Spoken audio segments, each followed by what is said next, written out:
Welcome students 12th standard biology சப்ஜெக்ட்டுக்கான paper presentation தான் இந்த வீடியோவில் பார்க்க போகிறோம். இந்த பேப்பர் பார்த்தீங்கன்னா பப்ளிக் எக்ஸாம் எழுதின ஒரு ஸ்டூடெண்ட்டோட ஒரிஜினல் ஆன்சர் ஸ்கிரிப்டை தான் பார்த்துட்ருக்கீங்க. இவர் எப்படி ரைட் பண்ணியிருக்காருன்னு நம்ம டீட்டெயிலாக பார்க்கலாம். இவர் பார்த்தீங்கன்னா 70க்கு 68 மார்க்ஸ் ஸ்கோர் பண்ணியிருக்காரு. பாட்டனியில் 35 மார்க்ஸுக்கு பார்த்தீங்கன்னா 34 ஸ்கோர் பண்ணியிருக்காரு. ஜுவாலஜியில் 35 மார்க்ஸுக்கு 34 ஸ்கோர் பண்ணியிருக்காரு. 2 மார்க் பார்த்தீங்கன்னா மிஸ் பண்ணிட்டாரு. இவர் எப்படி ரைட் பண்ணி எப்படி டீச்சர்ஸ் இவர் பேப்பரை திருத்தி இந்த 68 மார்க் கொடுத்துருக்காங்க நம்ம டீட்டெயிலாக பார்க்கலாம். இந்த வீடியோ பார்த்தீங்கன்னா உங்களோட பப்ளிக் எக்ஸாமுக்கு ரொம்ப யூஸ்ஃபுல்லாக இருக்கும். வீடியோ ஸ்கிப் பண்ணாமல் வீடியோ ஃபுல்லாக பாருங்கள். மறக்காமல் நம்ம சேனலை சப்ஸ்கிரைப் பண்ணி வச்சுக்கோங்க. தொடர்ந்து சப்போர்ட் பண்ணுங்கள். பக்கத்தில் இருக்க பெல் ஐக்கானே கிளிக் பண்ணிக்கோங்க. நம்ம சேனலோட வாட்ஸ்அப் குரூப் லிங்க் பார்த்தீங்கன்னா டிஸ்கிரிப்ஷனில் கொடுத்துருக்கேன். அதை தொட்டு வாட்ஸ்அப் சேனல்லையும் ஜாயின் பண்ணிவிடுங்க. இந்த வீடியோக்கு லைக் பண்ணுங்கள், உங்கள் ஃப்ரெண்ட்ஸுக்கும் ஷேர் பண்ணுங்கள். இது உங்கள் ஃப்ரெண்ட்ஸுக்கும் எல்லாருக்குமே ரொம்ப யூஸ்ஃபுல்லாக இருக்கும். பப்ளிக் எக்ஸாம் எழுதுகிற மாணவர்கள், பயாலஜி மாணவர்கள் எல்லாருக்குமே பார்த்தீங்கன்னா யூஸ்ஃபுல்லாக இருக்கும்.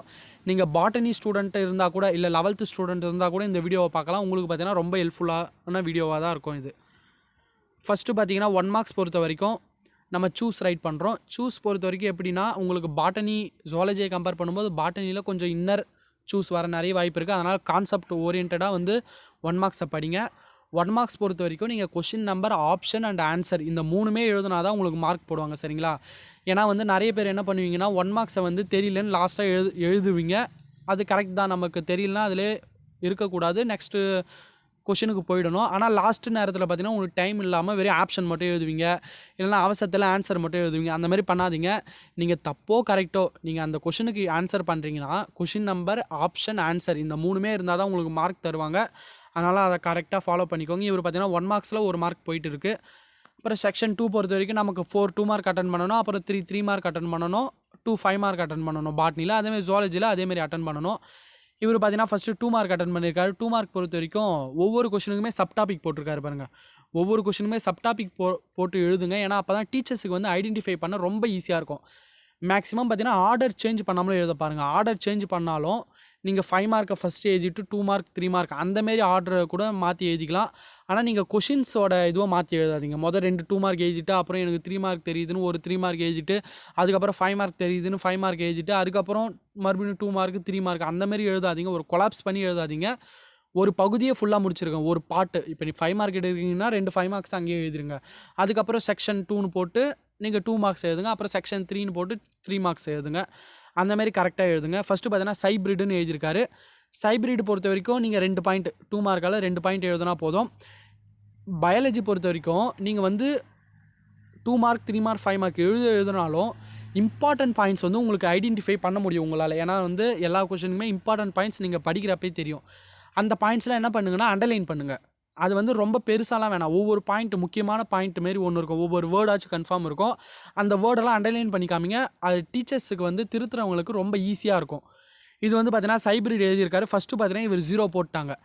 அப்போ நம்ம பேப்பரை பொறுத்த வரைக்கும் 3 பேர் திருத்துவாங்க. மொதல் டீச்சர்ஸ் திருத்துவாங்க, அப்புறமேட்டு பார்த்தீங்கன்னா எஸ்ஓன்னு ஒருத்தவங்க திருத்துவாங்க, அப்புறம் சிஇ திருத்துவாங்க. எஸ்ஓக்கு மேலே தான் சிஇ.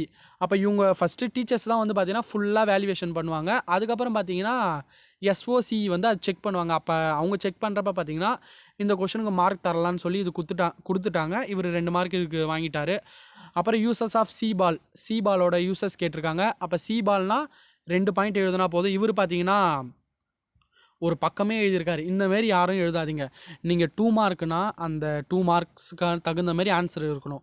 நீங்கள் எவ்வளோ தான் படிச்சிருந்தாலும் நீங்கள் அந்த கொஷினோட வெயிட்டேஜுக்கு தகுந்த மாதிரி தான் உங்களோட ஆன்சர் ப்ரெசென்ட் பண்ணணும். ஏன்னா இதுவும் பார்த்தீங்கன்னா ஒவ்வொரு ஸ்டாஃபுக்கு இரிட்டேட்டிங்காக இருக்கும். 2 மார்க்குக்கு நீங்கள் பக்கமாக எழுதுனா அவங்களுக்கும் ரொம்ப கஷ்டமாகவும் இருக்கும். அதனால் கொஞ்சம் 2 மார்க்னால் 2 மார்க் அளவு எழுத பாருங்கள். அதிலே 2 மார்க்கில் இவங்க பார்த்தீங்கன்னா ஆஃப் மார்க் கொடுத்துருக்காங்க கணக்கு பண்ணி. நீங்கள் 2 பாயிண்ட் எழுதினாலே போதும். ஒரு பாயிண்ட்டுக்கு 1 மார்க்குன்னு 2 மார்க் கொடுத்துருவாங்க. நெக்ஸ்ட்டு பார்த்தீங்கன்னா 14th கொஷின், என்சைம் இன்வால்வ்டு இன் ஜெனடிக் இன்ஜினியரிங். அப்போ நமக்கு ரெஸ்ட்ரிக்ஷன் என்சைம் இருக்குது, டிஎன்ஏ லிகேஸ் இருக்குது, ஆல்கலைன் பாஸ்பேட் இருக்குது. 3 எழுதினாலும் 2 மார்க்கு. அவர் ஃபஸ்ட்டு பார்த்தீங்கன்னா தப்பாக எழுதிட்டார். அப்போ 2 மார்க்னால் நம்ம 2 பாயிண்ட் எழுதினாலும் 2 மார்க் கொடுத்துருவாங்க. அப்புறம் நீங்கள் எழுது ஒருவேளை எழுதி வைங்க. ஏன்னா நீங்கள் மேலே எழுது எதனா தப்பாக இருந்தால் கூட அந்த பாயிண்ட் எடுத்துப்பாங்க. அதனால தான் 2 மார்க்னால் மேக்ஸிமம் 3 பாயிண்ட் எழுத சொல்லுவேன். 3 மார்க்னால் மேக்ஸிமம் 4 or 5 பாயிண்ட் எழுத சொல்லுவேன். 5 மார்க்னால் மேக்ஸிமம் 7 பாயிண்ட் எழுத சொல்லுவேன்.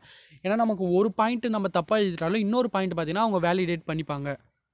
நெக்ஸ்ட்டு பார்த்தீங்கன்னா ஆர்கானிக் ஃபார்மிங் பொறுத்த வரைக்குமே ஒரு பக்கம் எழுதியிருக்காரு. 2 மார்க்னால் ஒரு பக்கம் எழுத வேணாம். அந்த ஆர்கானிக் ஃபார்மிங்னா டெஃபினிஷன் எழுதுனா போதும், உங்களுக்கு 2 மார்க் கொடுத்துருவாங்க. அப்புறம் செக்ஷன் 3 பொறுத்த வரைக்கும் நமக்கு நெக்ஸ்ட்டு 3 மார்க்கு ஹேபிடேட் நிக்கே அப்படின்னு கேட்டிருக்காங்க. அப்போ வந்து பார்த்தீங்கன்னா ஹேபிடேட்டுக்கு 3 பாயிண்ட் எழுதணும், நிக்கேக்கு 3 பாயிண்ட் எழுதணும். இப்படி தான் உங்களோட கவர்மெண்ட் ஆன்சர் கீழேயும் கொடுத்துருந்தாங்க. அப்போ ஒவ்வொரு பாயிண்ட்டுக்குமே பார்த்தீங்கன்னா 1 மார்க் கொடுத்துருவாங்க. அப்புறம் க்ரீன் ஹவுஸ் எஃபெக்ட்னா நம்ம 3 மார்க்கால் ஒரு 4 பாயிண்ட் கிட்ட எழுதலாம். இது கரெக்டாக எழுதிட்டாரு பாருங்க. 3 பாயிண்ட் எழுதிட்டு ஒரு டயக்ராம் வரைஞ்சிருக்காரு. இப்போ எந்தெந்த கொஷனுக்குலாம் உங்களுக்கு டயக்ராம் வருது உங்களுக்கு தெரிஞ்சால் நீங்கள் வரைஞ்சி வைங்க. டயக்ராம்லாம் வந்து பார்த்திங்கன்னா நம்ம மோர் அட்வான்டேஜ். நம்ம அந்த கொஷனுக்கு பார்த்திங்கன்னா கொஞ்சம் நம்மளே ஒரு வெயிட்டேஜ் கொடுக்குற மாதிரி இருக்கும். அது ரொம்ப ஹெல்ப்ஃபுல்லாக இருக்கும். பார்த்திங்கன்னா ஃபுல் மார்க்ஸ் கொடுத்துட்டாங்க. நெக்ஸ்ட்டு பார்த்திங்கன்னா PBR 322 பிளாஸ்மிட் அதை பற்றி எழுதியிருக்காரு. எல்லாத்துக்குமே பார்த்திங்கன்னா ஒரு கரெக்டாக ஃபாலோ பண்ணியிருக்காரு. சப்ஹெட்டிங் போட்டிருக்காரு. அதுவும் ரொம்ப முக்கியம். அப்போ PBRனா என்னன்னு சொல்லிட்டு PBR அதை எக்ஸ்பிளைன் பண்ணிவிட்டு அப்புறம் 322 அதை எக்ஸ்பிளைன் பண்ணிவிட்டு அப்புறம் ஒரு டயக்ராம் வரைஞ்சிருக்காரு. அப்போ 5 மார்க்ஸ்னால் உங்களுக்கு கன்ஃபார்ம் டயக்ராமுக்கே 1 மார்க் தருவாங்கப்பா. அப்புறம் யூசஸ் அப்ளிகேஷன்ஸ் தெரிஞ்சால் நீங்கள் எழுதுங்க. 3 மார்க் பொறுத்த வரைக்கும் அது வேணால் நம்ம 5 மார்க் எழுதுகிறப்ப அந்த மாதிரிலாம் எழுதிக்கலாம். அப்புறம் செக்ஷன் 4 5 மார்க்ஸ் பொறுத்த வரைக்கும் different mode of entry of pollen tube into ovule 5 mark கொடுத்துட்டாங்க. டெஃபினிஷன் எழுதிட்டு அதுக்கப்புறம் பார்த்தீங்கன்னா போரோகாமி, செலசோகாமி, மீசோகாமி இந்த 3 பற்றி தான் எக்ஸ்பிளைன் பண்ண போகிறோம். ஃபஸ்ட்டு போரோகாமி டயக்ராம் வாங்கிட்டாரு. அப்போ டயக்ராமுக்கு 1 மார்க், டெஃபினிஷனுக்கு 1 மார்க் கொடுத்துருவாங்க. 1.5 மார்க் கூட கொடுத்துருவாங்க. அப்புறம் செலசோகாமிக்கு 1.5 மார்க்ஸ். அதுக்கப்புறம் பார்த்தீங்கன்னா மீசோகாமிக்கு பார்த்தீங்கன்னா 2 மார்க் கூட கொடுக்கலாம். எதனா அவங்க 2 மார்க் கூட கணக்கு பண்ணிக்கலாம். இப்படி தான் வந்து மார்க்கிங்கை வந்து ஸ்ப்ளிட் பண்ணி கொடுப்பாங்க. நீங்கள் ஒரே ஒரு பார்ட் எழுதுனா ஃபுல் மார்க் கொடுத்துட மாட்டாங்க. நீங்கள் எல்லாமே பார்த்தீங்கன்னா ஈக்குவலாக எழுத பாருங்கள். ஒவ்வொரு சப்டாபிக் எழுதுறீங்கன்னா அந்த ஒவ்வொரு சப்டாபிக்கு 1 மார்க் இல்லை 2 மார்க் அந்த மாதிரி தான் மார்க்கை வந்து ஸ்ப்ளிட் பண்ணி கொடுப்பாங்க. இவர் பார்த்தீங்கன்னா நீட்டாக டயக்ராம் வர வரைஞ்சதால இவர் மார்க் கொடுத்துட்டாங்க. நெக்ஸ்ட்டு பார்த்தீங்கன்னா 21 பார்த்தீங்கன்னா ஹவு டு ப்ரொடெக்ட் எக்கோசிஸ்டம்னு கேட்டிருக்காங்க. அப்போ எக்கோசிஸ்டம் பற்றி நீங்கள் வந்து 5 மார்க்கில் ஒரு மேக்ஸிமம் 3 பக்கம் கூட எழுதலாம். ஒரு 7-8 பாயிண்ட் உங்களுக்கு தெரிஞ்ச பாயிண்ட் எல்லாத்தையும் எழுதுவீங்க. ஒரு 8 பாயிண்ட் எழுதுவீங்க. கரெக்டாக எழுதிட்டாரு, மார்க் போட்டுட்டாங்க. அதுக்கப்புறம் நெக்ஸ்ட்டு பார்த்தீங்கன்னா என்ன ரைட் பண்ணியிருக்காங்கன்னு பார்த்தீங்கன்னா ஜுவாலஜி அதேமாரி தான் 35க்கு 34 மார்க்ஸ் எடுத்திருக்காரு. ஃபஸ்ட்டு பார்த்தீங்கன்னா 1 மார்க்ஸ் பொறுத்த வரைக்கும் எல்லாமே கரெக்டாக அட்டன் பண்ணிட்டாரு. அப்புறம் 2 மார்க்ஸில் ஓவலேஷன் என்னென்னு எழுதியிருக்காரு. அப்போ இம்பார்ட்டன்ட் பாயிண்ட்ஸை அண்டர்லைன் பண்ணி காமிங்க எழுதியிருக்காரு. அது மார்க் போட்டாங்க. அப்புறம் கேஸ் ஃபார் டவுன் சிண்ட்ரோம் இந்த கொஸ்டினில் தான் தப்பு பண்ணிட்டார் பாருங்கள். டவுன் சிண்ட்ரோமுக்கு வந்து ட்ரைசோமின்னு எழுதிட்டார். ட்ரைசோமி கண்டிஷன் ஆஃப் 18th குரோமோசோம்ஸ்னு எழுதிட்டார். ஒன்று புரிஞ்சுக்கோங்க. இப்போ நீங்கள் ஒரு நம்பரில் வந்து ஒரு இதுவை மென்ஷன் பண்ணுறீங்க. இப்போ இங்கே 18th குரோமோசோம்னு மென்ஷன் பண்ணியிருக்காங்க. அது தப்புனா அதெல்லாம் ஈஸியாக ஐடென்டிஃபைட் ஆகிடும். அதனால் ஒவ்வொரு கொஷின் படிக்கிறப்ப அந்த யூனிக்கான வேர்ட்ஸ் கொஞ்சம் இருக்கும். இப்போ இதில் பார்த்தீங்கன்னா ட்ரைசோமின்றது முக்கியமான வேர்டு. அப்புறம் அந்த 18th குரோமோசோம் தப்புன்னு போட்டிருக்காங்க. அப்போ அதுக்கு என்ன வரும்னு பார்த்துக்கோங்க. அப்போ அந்த மாதிரி வேர்டெலாம் வந்து பார்த்தீங்கன்னா ரொம்ப ரொம்ப முக்கியம். அதுக்கு தான் மார்க்கே. நீங்கள் அந்த பக்கமாக எழுத அந்த ஒரு பக்கம் நீங்கள் 2 மார்க்கை ஒரு பக்கம் எழுதுறதுக்கு மார்க் இல்லை. நீங்கள் ஒரு பாயிண்ட் எழுதினாலும் அந்த பாயிண்ட்டில் வந்து பார்த்திங்கன்னா எல்லாமே விஷயம் இருக்கணும். கரெக்டான விஷயமா இருந்தாலே போதுமானதாக மார்க் போட்டுருவாங்க. இப்போ அங்கே 18th குரோமோசோம்னு தப்பாக போட்டார். அவர் கரெக்டாக போட்டிருந்தா அவருக்கு ஃபுல் மார்க்ஸ் கொடுத்துட்ருப்பாங்க. நெக்ஸ்ட்டு பார்த்தீங்கன்னா ஆக்டிவ் இம்யூனிட்டி, பேசிவ் இம்யூனிட்டி அதை பற்றி எழுதியிருக்காரு. அப்புறம் application of human stem cells அதை பற்றி எழுதியிருக்காரு. ஃபுல் மார்க்ஸ் வாங்கிட்டார். அப்புறம் பார்த்தீங்கன்னா 3 மார்க் பொறுத்த வரைக்கும் லெட் டவுன் ரிஃப்ளெக்ஸ் அதை பற்றி எழுதியிருக்காரு. அவருக்கும் மார்க் போட்டுட்டாங்க. அப்புறம் பார்த்தீங்கன்னா அமினோசென்டிஸ்னால் என்னென்னு எழுதியிருக்காரு. உங்களுக்கு யூசஸ் அப்ளிகேஷன்ஸ் தெரிஞ்சால் கூட நீங்கள் எழுதலாம்ப்பா. Sex linked inheritance, crisscross patterns of inheritance அதை பற்றி எழுதியிருக்காரு. அவங்க பாருங்கள் ஒவ்வொரு பாயிண்ட்டாக தான் செக் பண்ணுவாங்க. ஒவ்வொரு பாயிண்ட்டாக கரெக்டாக இருக்கான்னு தான் செக் பண்ணி தான் திருத்துவாங்க. அதனால் வந்து பார்த்திங்கன்னா மேக்ஸிமம் படிக்கிறப்பே பார்த்திங்கன்னா நல்லா புரிஞ்சுக்கிட்டு உள்வாங்கிக்கிட்டு படிங்க.